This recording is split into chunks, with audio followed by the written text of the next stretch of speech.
ബീവി, ആരോഗ്യ standing committee chairperson, Payyanur നഗരസഭ. പയ്യന്നൂർ നഗരസഭ മാലിന്യമുക്ത നഗരസഭയായി മാർച്ച് 25-ന് ബഹുമാനപ്പെട്ട MLA ടി മധുസൂദനൻ അവർ നിർവഹിച്ചു കഴിഞ്ഞു. ഈ ശുചിത്വ പ്രഖ്യാപനം നടത്തുന്നതിൻ്റെ ഭാഗമായിട്ട് 66 ഹരിതകർമ്മ സേനാ പ്രവർത്തകരും കുടുംബശ്രീ പ്രവർത്തകരും വാർഡ് കൗൺസിലർമാരുടെയും ഏറ്റവും നല്ല കൂട്ടായ്മയോടുകൂടി നമുക്ക് നടത്താൻ വേണ്ടി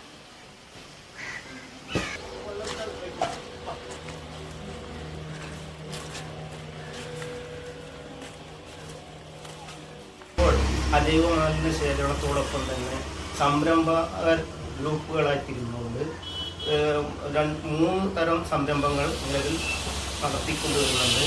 അതിലൊന്നാണ് ഇനാക്കുലം യൂണിറ്റ്. പിന്നെ അതുപോലെ തന്നെ പ്ലേറ്റ് വാടക കൊടുക്കുന്ന പ്ലേറ്റ്, ഗ്ലാസ്, ബിരിയാണി പ്ലേറ്റ്, അതുപോലെ ഊൺ പ്ലേറ്റ് മുതലായവ ചെറിയ നിരക്കിൽ വാടക ഈടാക്കിക്കൊണ്ട് കൊടുക്കുന്ന സംരംഭവും നല്ല രീതിയിൽ നഗരസഭയിൽ നടന്നു വരുന്നുണ്ട്. കൂടാതെ കരിയില വളം ഉണ്ടാക്കുന്ന യൂണിറ്റും ജൈവവള യൂണിറ്റും നിലവിൽ നടന്നു വരുന്നുണ്ട്. 66ഓളം ഹരിതകർമ്മ സേനാംഗങ്ങളാണ് നിലവിൽ ഈ രംഗത്ത് പ്രവർത്തിച്ചു വരുന്നത്.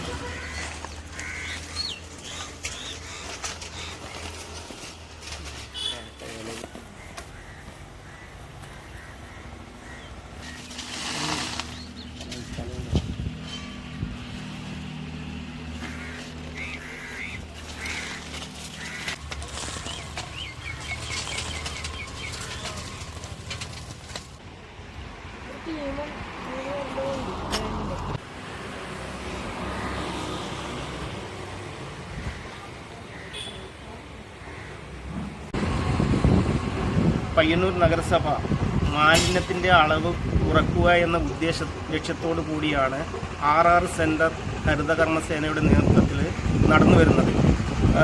RR സെൻറ്റർ എന്ന് പറഞ്ഞാൽ റെഡ്യൂസ്, റീസൈക്കിൾ ആൻഡ് റീയൂസ് എന്ന സങ്കല്പത്തോടു കൂടിയാണ് ഇത് നടപ്പിലാക്കുന്നത്.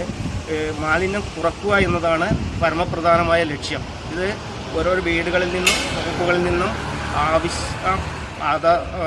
പേഴ്സൺസ് ആവശ്യമില്ലാത്ത സാധനങ്ങൾ ആവശ്യക്കാരുടെ കയ്യിലെത്തിക്കുക എന്ന ഉദ്ദേശ ലക്ഷ്യം കൂടി ഇതിൻ്റെ ഭാഗമായി ഉണ്ട്.